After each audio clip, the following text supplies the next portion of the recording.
मेरे प्यारे देशवासियों, नमस्कार। एक लंबे अंतराल के बाद फिर से एक बार आप सबके बीच मन की बात, जन की बात, जन जन की बात, जन मन की बात, इसका हम सिलसिला प्रारंभ कर रहे हैं।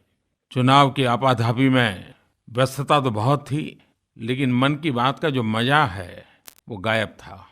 एक कमी महसूस कर रहा था। अपनों के बीच बैठ के हल्के फुल्के माहौल में 130 करोड़ देशवासियों के परिवार के एक स्वजन के रूप में कई बातें सुनते थे, दोहराते थे और कभी-कभी अपनी ही बातें अपनों के लिए प्रेरणा बन जाती थी। अब कल्पना कर सकते हैं कि बीच का कालखंड गया होगा, कैसा गया होगा। रविवार, आखिरी रविवार 11 बजे मुझे भी लगता था कि अरे कुछ छूट गया।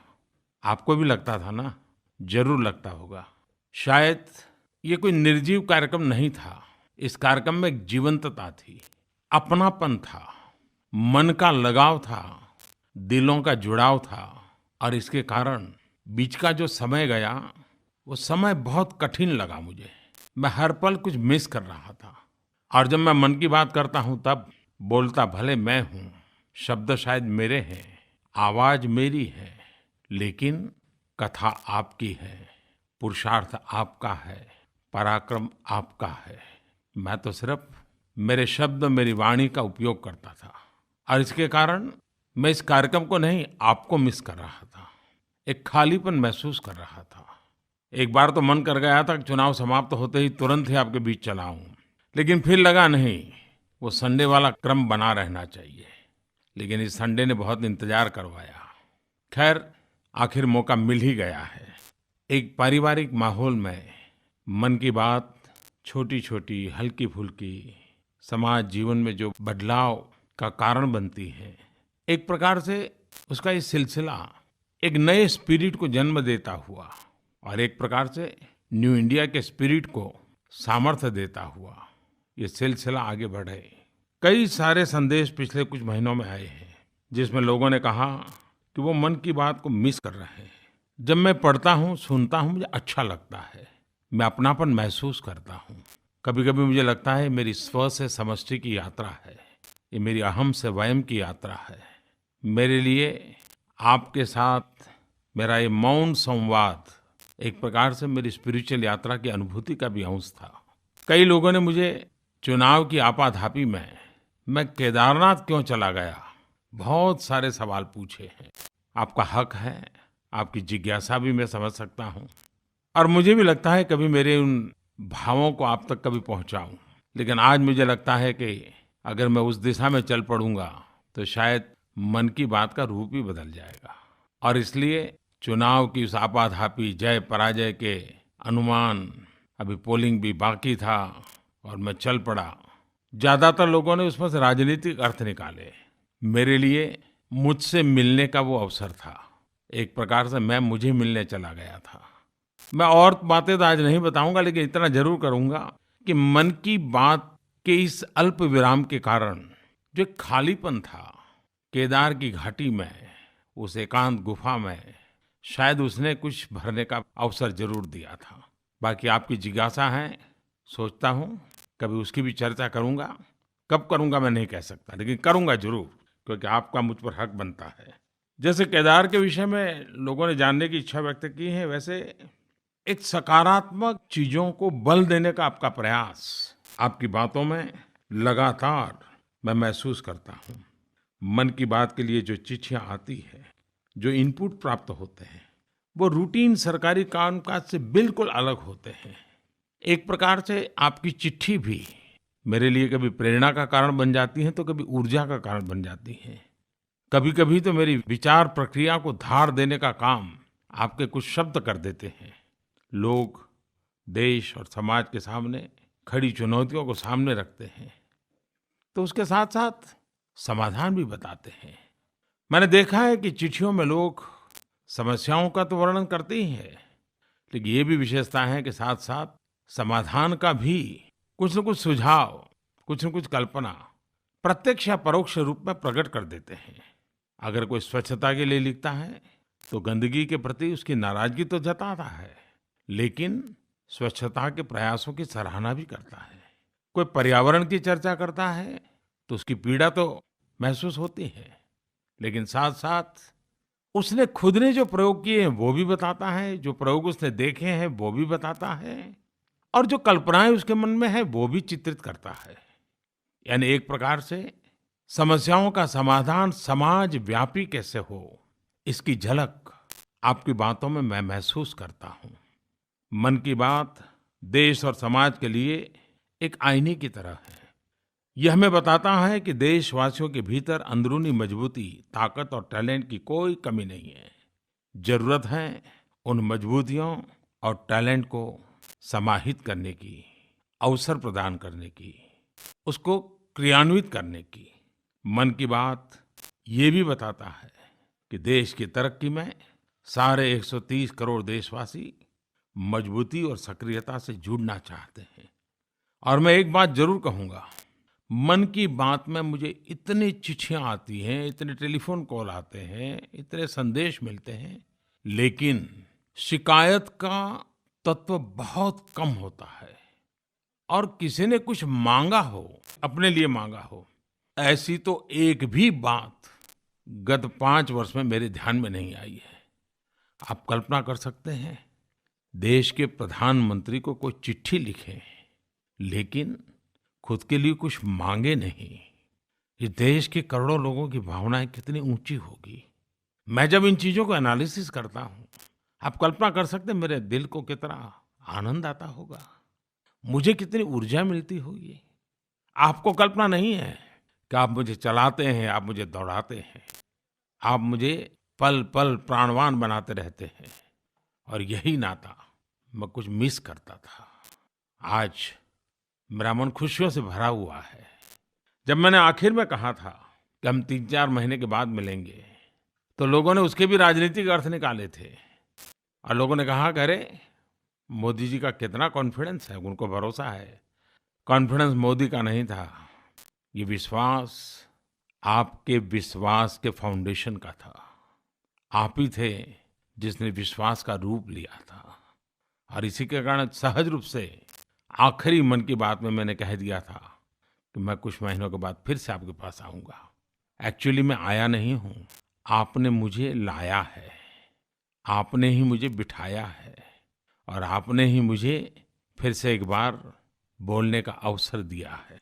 इसी भावना के साथ चलिए मन की बात का सिलसिला आगे बढ़ाते हैं।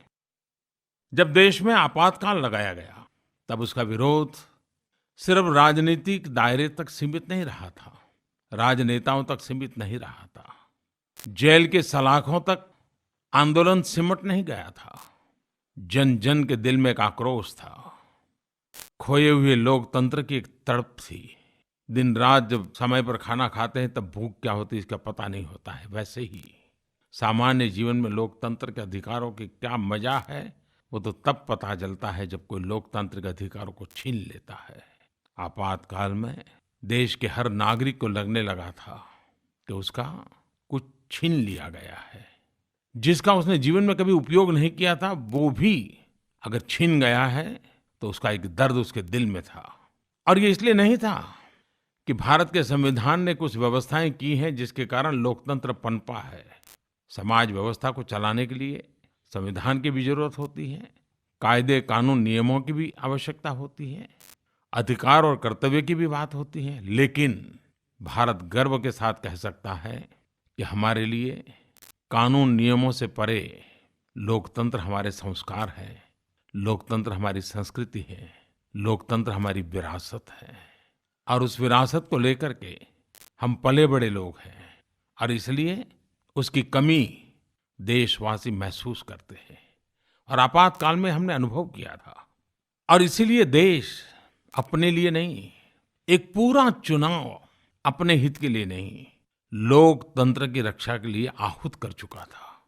शायद दुनिया के किसी देश में वहाँ के जन जन ने लोकतंत्र के लिए अपने बाकी हकों की, अधिकारों की, आवश्यकताओं की परवाह न करते हुए सिर्फ लोकतंत्र के लिए मतदान किया हो। तो ऐसा एक चुनाव इस देश ने 77 में देखा था। हाल ही में लोकतंत्र का महापर्व, बहुत बड़ा चुनाव अभियान हमारे देश में संपन्न हुआ। अमीर से लेकर गरीब सभी लोग इस पर्व में खुशी से हमारे देश के भविष्य का फैसला करने के लिए तत्पर थे। जब कोई चीज हमारे बहुत करीब होती है तो हम उसके महत्व को अंडर एस्टिमेट कर देते हैं, उसके अमेजिंग फैक्ट्स भी नजरअंदाज हो जाते हैं। हमें जो बहुमूल्य लोकतंत्र मिला है उसे हम बहुत आसानी से ग्रांटेड मान लेते हैं, लेकिन हमें स्वयं को यह याद दिलाते रहना चाहिए कि हमारा लोकतंत्र बहुत ही महान है और इस लोकतंत्र को हमारी रगों में जगह मिली है सदियों की साधना से, पीढ़ी दर पीढ़ी के संस्कारों से, एक विशाल व्यापक मन की अवस्था से। भारत में 2019 के लोकसभा चुनाव में 61 करोड़ से ज्यादा लोगों ने वोट दिया, 61 करोड़। यह संख्या हमें बहुत ही सामान्य लग सकती है, लेकिन अगर दुनिया के हिसाब से मैं कहूं, अगर एक चीन को हम छोड़ दें तो भारत में दुनिया के किसी भी देश की आबादी से ज्यादा लोगों ने वोटिंग किया था। जितने मतदाताओं ने 2019 के लोकसभा चुनाव में वोट दिया, उनकी संख्या अमेरिका की कुल जनसंख्या से भी ज्यादा है, करीब दोगुनी है। भारत में कुल मतदाताओं की जितनी संख्या है वह पूरे यूरोप की जनसंख्या से भी ज्यादा है। यह हमारे लोकतंत्र की विशालता और व्यापकता का परिचय कराती है। 2019 का लोकसभा का चुनाव अब तक के इतिहास में दुनिया का सबसे बड़ा लोकतांत्रिक चुनाव था। आप कल्पना कर सकते हैं इस प्रकार के चुनाव संपन्न कराने में कितने बड़े स्तर पर संसाधनों और मानव शक्ति की आवश्यकता हुई होगी। लाखों शिक्षकों, अधिकारियों और कर्मचारियों की दिन रात मेहनत से चुनाव संभव हो गया। लोकतंत्र के इस महायज्ञ को सफलतापूर्वक संपन्न कराने के लिए जहां अर्धसैनिक बलों के करीब 3 लाख सुरक्षा कर्मियों ने अपना दायित्व निभाया, वहीं अलग अलग राज्यों के 20 लाख पुलिसकर्मियों ने भी परिश्रम की पराकाष्ठा की। इन्हीं लोगों की कड़ी मेहनत के फलस्वरूप इस बार पिछली बार से भी अधिक मतदान हो गया। मतदान के लिए पूरे देश में करीब 10 लाख पोलिंग स्टेशन, करीब 40 लाख से ज्यादा ईवीएम मशीन, 17 लाख से ज्यादा वीवीपैट मशीन। आप कल्पना कर सकते हैं कितना बड़ा तामझाम। ये सब इसलिए किया गया ताकि यह सुनिश्चित किया जा सके कि कोई मतदाता अपने मताधिकार से वंचित न हो। अरुणाचल प्रदेश के एक रिमोट इलाके में महज एक महिला मतदाता के लिए पोलिंग स्टेशन बनाया गया। आपको यह जानकर आश्चर्य होगा कि चुनाव आयोग के अधिकारियों को वहां पहुंचने के लिए 2-2 दिन तक यात्रा करनी पड़ी। यही तो लोकतंत्र का सच्चा सम्मान है। दुनिया में सबसे ज्यादा ऊंचाई पर स्थित मतदान केंद्र भी भारत में ही है। यह मतदान केंद्र हिमाचल प्रदेश के लाहौल स्पीति क्षेत्र में 15,000 फीट की ऊंचाई पर स्थित है। इसके अलावा इस चुनाव में गर्व से भर देने वाला एक और तथ्य भी है। शायद इतिहास में ऐसा पहली बार हुआ है कि महिलाओं ने पुरुषों की तरह ही उत्साह से मतदान किया है। इस चुनाव में महिलाओं और पुरुषों का मतदान प्रतिशत करीब करीब बराबर था। इसी से जुड़ा एक और उत्साहवर्धक तथ्य यह है कि आज संसद में रिकॉर्ड 78 महिला सांसद है। मैं चुनाव आयोग को और चुनाव प्रक्रिया से जुड़े प्रत्येक व्यक्ति को बहुत बहुत बधाई देता हूं और भारत के जागरूक मतदाताओं को नमन करता हूं। मेरे प्यारे देशवासियों, आपने कई बार मेरे मुंह से सुना होगा, बुके नहीं बुक। मेरा आग्रह था कि क्या हम स्वागत सत्कार में फूलों के बजाय किताबें दे सकते हैं। तब से काफी जगह लोग किताबें देने लगे हैं। मुझे हाल ही में किसी ने प्रेमचंद की लोकप्रिय कहानियां नाम की पुस्तक दी। मुझे बहुत अच्छा लगा। हालांकि बहुत समय तो नहीं मिल पाया, लेकिन प्रवास के दौरान मुझे उनकी कुछ कहानियां फिर से पढ़ने को मौका मिल गया। प्रेमचंद ने अपनी कहानियों में समाज का जो यथार्थ चित्रण किया है, पढ़ते समय उसकी छवि आपके मन में बनने लगती है। उनकी लिखी एक एक बात जीवंत हो उठती है। सहज सरल भाषा में मानवीय संवेदनाओं को अभिव्यक्त करने वाली उनकी कहानियां मेरे मन को भी छू गई। उनकी कहानियों में समूचे भारत का मनोभाव समाहित है।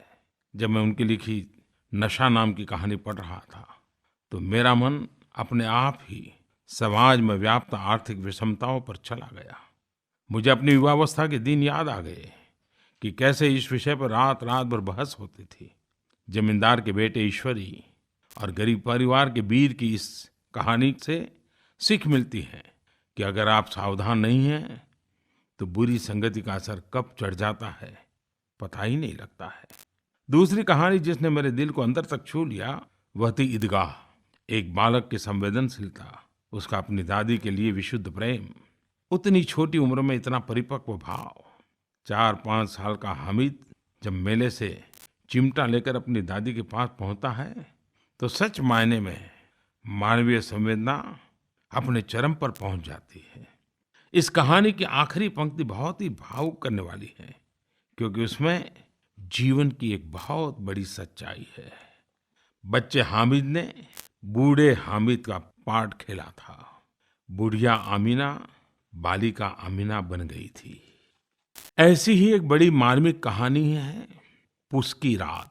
इस कहानी में गरीब किसान जीवन की विडंबना का सजीव चित्रण देखने को मिला। अपनी फसल नष्ट होने के बाद भी हल्दू किसान इसलिए खुश होता है क्योंकि अब उसे कड़ाके की ठंड में खेत में नहीं सोना पड़ेगा। हालांकि ये कहानियां लगभग सदी भर पहले की हैं, लेकिन इनकी प्रासंगिकता आज भी उतनी ही महसूस होती है। इन्हें पढ़ने के बाद मुझे एक अलग प्रकार की अनुभूति हुई। जब पढ़ने की बात हो रही है तभी किसी मीडिया में मैं केरल की अक्षरा लाइब्रेरी के बारे में पढ़ रहा था। आपको यह जानकर आश्चर्य होगा कि लाइब्रेरी इडुक्की के घने जंगलों के बीच बसे एक गांव में है। यहाँ के प्राथमिक विद्यालय के शिक्षक पी के मुरलीधरन और छोटी सी चाय की दुकान चलाने वाले पीवी चिन्नाथम्पी, इन दोनों ने इस लाइब्रेरी के लिए अथक परिश्रम किया है। एक समय ऐसा भी रहा जब गट्ठर में भरकर और पीठ पर लाद कर यहाँ पुस्तकें लाई गई। आज ये लाइब्रेरी आदिवासी बच्चों के साथ हर किसी को एक नई राह दिखा रही है। गुजरात में वांचे गुजरात अभियान का सफल प्रयोग रहा। लाखों की संख्या में हर आयु वर्ग के व्यक्ति ने पुस्तक पढ़ने के इस अभियान में हिस्सा लिया था। आज की डिजिटल दुनिया में गूगल गुरु के समय में मैं आपसे भी आग्रह करूंगा कि कुछ समय निकालकर अपने डेली रूटीन में किताब को भी जरूर स्थान दें। आप सचमुच में बहुत एंजॉय करेंगे और जो भी पुस्तक पढ़े उसके बारे में नरेंद्र मोदी ऐप पर जरूर लिखें ताकि मन की बात के सारे श्रोता भी उसके बारे में जान पाएंगे। मेरे प्यारे देशवासियों, मुझे इस बात की खुशी है कि हमारे देश के लोग उन मुद्दों के बारे में सोच रहे हैं जो न केवल वर्तमान बल्कि भविष्य के लिए भी बड़ी चुनौती है। मैं नरेंद्र मोदी ऐप और माईगोव पर आपके कमेंट्स पढ़ रहा था और मैंने देखा कि पानी की समस्या को लेकर कई लोगों ने बहुत कुछ लिखा है। बेलगावी के पवन गोराई, भुवनेश्वर के सितांशु मोहन परिदा, इसके अलावा यश शर्मा, साहब अल्ताफ और भी कई लोगों ने मुझे पानी से जुड़ी चुनौतियों के बारे में लिखा है। पानी का हमारी संस्कृति में बहुत बड़ा महत्व है। ऋग्वेद के आपः सुक्तम में पानी के बारे में कहा गया है, आपो हिष्ठा मयो भुवः स्थान ऊर्जे दधातन महे रणाय चक्षसे योवः शिवतमो रसः तस्य भाजयतेह उशतीरिव मातरः। अर्थात जल ही जीवनदायिनी शक्ति, ऊर्जा का स्रोत है। आप माँ के समान यानी मातृवत अपना आशीर्वाद दें, अपनी कृपा हम पर बरसाते रहें। पानी की कमी से देश के कई हिस्से हर साल प्रभावित होते हैं। आपको आश्चर्य होगा कि साल भर में वर्षा से जो पानी प्राप्त होता है उसका केवल 8% हमारे देश में बचाया जाता है। सिर्फ 8%। अब समय आ गया है इस समस्या का समाधान निकाला जाए। मुझे विश्वास है हम दूसरी और समस्याओं की तरह ही जन भागीदारी से, जनशक्ति से 130 करोड़ देशवासियों के सामर्थ्य, सहयोग और संकल्प से इस संकट का भी समाधान कर लेंगे। जल की महत्ता को सर्वोपरि रखते हुए देश में नया जल शक्ति मंत्रालय बनाया गया है। इससे पानी से संबंधित सभी विषयों पर तेजी से फैसले लिए जा सकेंगे। कुछ दिन पहले मैंने कुछ अलग करने का प्रयास किया। मैंने देश भर के सरपंचों को पत्र लिखा, ग्राम प्रधान को। मैंने ग्राम प्रधानों को लिखा कि पानी बचाने के लिए, पानी का संचय करने के लिए, वर्षा के बूंद बूंद पानी बचाने के लिए वे ग्राम सभा की बैठक बुलाकर गांव वालों के साथ बैठकर के विचार विमर्श करें। मुझे प्रसन्नता है कि उन्होंने इस कार्य में पूरा उत्साह दिखाया है और इस महीने की 22 तारीख को हजारों पंचायतों में करोड़ों लोगों ने श्रमदान किया। गांव-गांव में लोगों ने जल की एक एक बूंद का संचय करने का संकल्प लिया। आज मन की बात कार्यक्रम में मैं आपको एक सरपंच की बात सुनाना चाहता हूँ।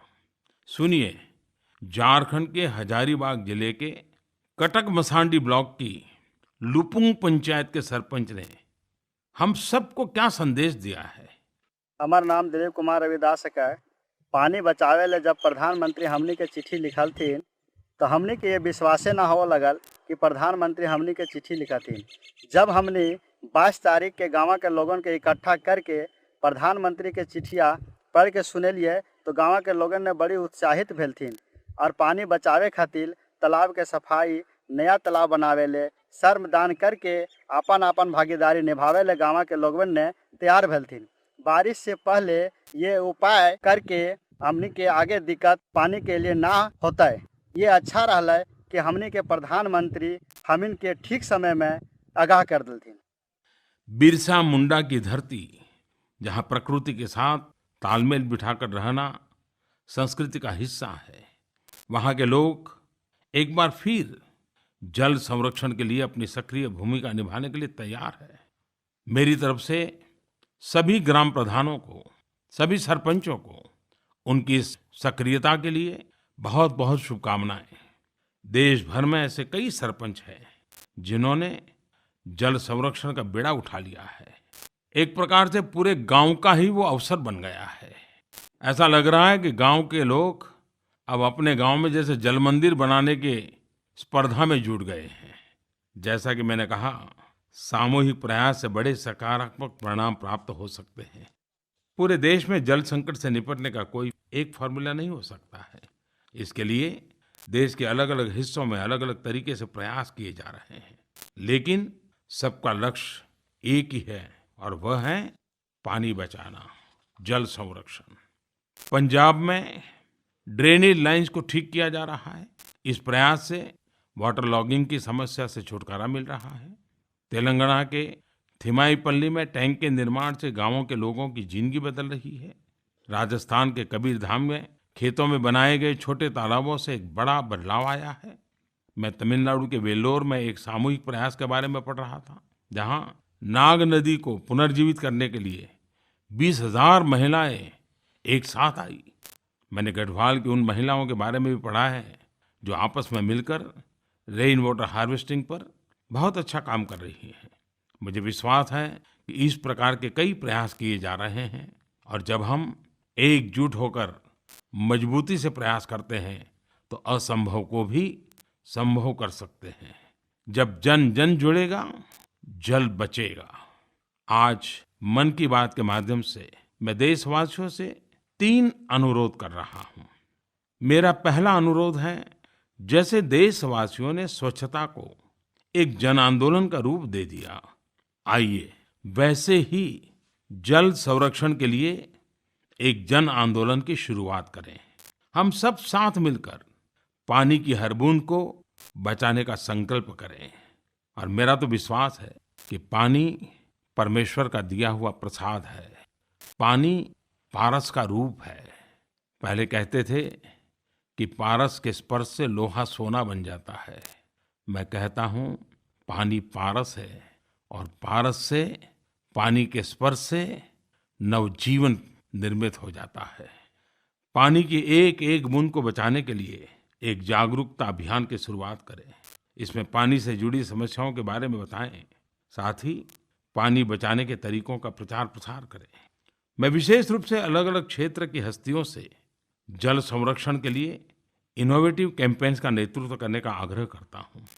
फिल्म जगत हो, खेल जगत हो, मीडिया के हमारे साथी हो, सामाजिक संगठनों से जुड़े हुए लोग हो, सांस्कृतिक संगठनों से जुड़े हुए लोग हो, कथा कीर्तन करने वाले लोग हो, हर कोई अपने अपने तरीके से इस आंदोलन का नेतृत्व करे, समाज को जगाएं, समाज को जोड़ें, समाज के साथ जुटें।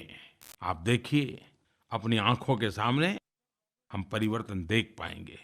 देशवासियों से मेरा दूसरा अनुरोध है, हमारे देश में पानी के संरक्षण के लिए कई पारंपरिक तौर तरीके सदियों से उपयोग में लाए जा रहे हैं। मैं आप सभी से जल संरक्षण के उन पारंपरिक तरीकों को शेयर करने का आग्रह करता हूँ।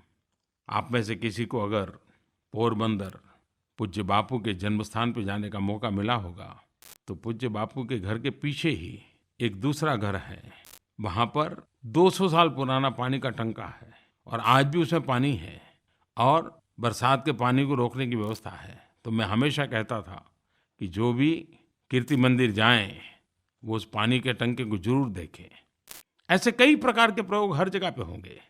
आप सभी से मेरा तीसरा अनुरोध है, जल संरक्षण की दिशा में महत्वपूर्ण योगदान देने वाले व्यक्तियों का, स्वयंसेवी संस्थाओं का और इस क्षेत्र में काम करने वाले हर किसी का, उनकी जो जानकारी हो उसे आप शेयर करें, ताकि एक बहुत ही समृद्ध, पानी के लिए समर्पित, पानी के लिए सक्रिय संगठनों का, व्यक्तियों का एक डेटाबेस बनाया जा सके। आइए हम जल संरक्षण से जुड़े ज़्यादा से ज़्यादा तरीकों की एक सूची बनाकर लोगों को जल संरक्षण के लिए प्रेरित करें। आप सभी #जनशक्ति फॉर जल शक्ति हैशटैग का उपयोग करके अपना कंटेंट शेयर कर सकते हैं। मेरे प्यारे देशवासियों, मुझे और एक बात के लिए भी आपका आभार व्यक्त करना है और दुनिया के लोगों का भी आभार व्यक्त करना है। 21 जून को फिर से एक बार योग दिवस में जिस सक्रियता के साथ, उमंग के साथ एक एक परिवार की 3-3, 4-4 पीढ़ियां एक साथ आकर के योग दिवस को मनाया, होलिस्टिक हेल्थ केयर के लिए जो जागरूकता आई है, उसमें योग दिवस का महात्म्य बढ़ता चला जा रहा है। हर कोई विश्व के हर कोने में सूरज निकलते ही अगर कोई योग प्रेमी उसका स्वागत करता है, तो सूरज ढलते की पूरी यात्रा है। शायद ही कोई जगह ऐसी होगी जहाँ इंसान हो और योग के साथ जुड़ा हुआ न हो। इतना बड़ा योग ने रूप ले लिया है। भारत में हिमालय से हिंद महासागर तक, सियाचिन से लेकर के सबमरीन तक, एयरफोर्स से लेकर एयरक्राफ्ट कैरियर्स तक, एसी जिम से लेकर तपते रेगिस्तान तक, गांवों से लेकर शहरों तक, जहां भी संभव था ऐसे हर जगह पर न सिर्फ योग किया गया, बल्कि सामूहिक रूप से सेलिब्रेट भी किया गया। दुनिया के कई देशों के राष्ट्रपतियों, प्रधानमंत्रियों, जानी मानी हस्तियों, सामान्य नागरिकों ने मुझे ट्विटर पर दिखाया कि कैसे उन्होंने अपने अपने देश में योग मनाया। उस दिन दुनिया एक बड़े खुशहाल परिवार की तरह लग रही थी।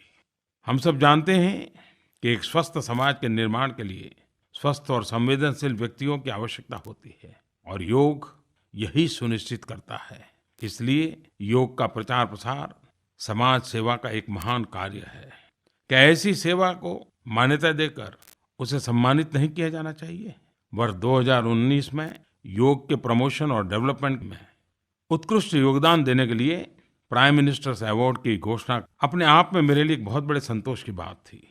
यह पुरस्कार दुनिया भर के उन संगठनों को दिया गया है जिसके बारे में आपने कल्पना तक नहीं की होगी कि उन्होंने कैसे योग के प्रचार प्रसार में महत्वपूर्ण योगदान दिए हैं।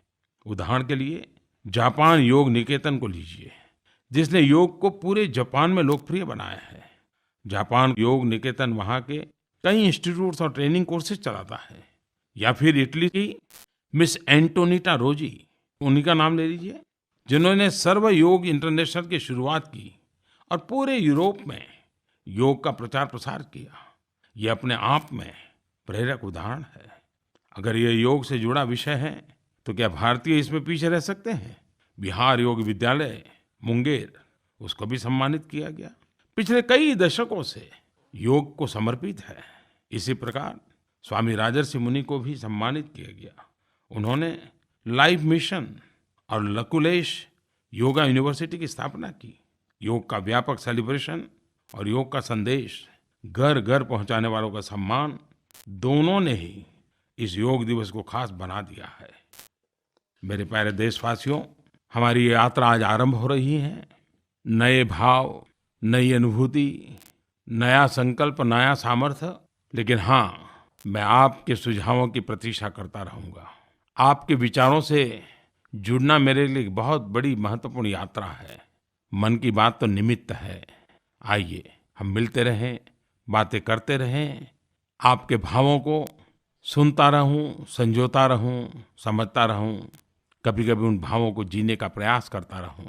आपके आशीर्वाद बने रहें। आप ही मेरी प्रेरणा है, आप ही मेरी ऊर्जा है। आओ मिल बैठ करके मन की बात का मजा लेते लेते जीवन की जिम्मेवारियों को भी निभाते चलें। फिर एक बार अगले महीने मन की बात के लिए फिर से मिलेंगे। आप सबको मेरा बहुत बहुत धन्यवाद। नमस्कार।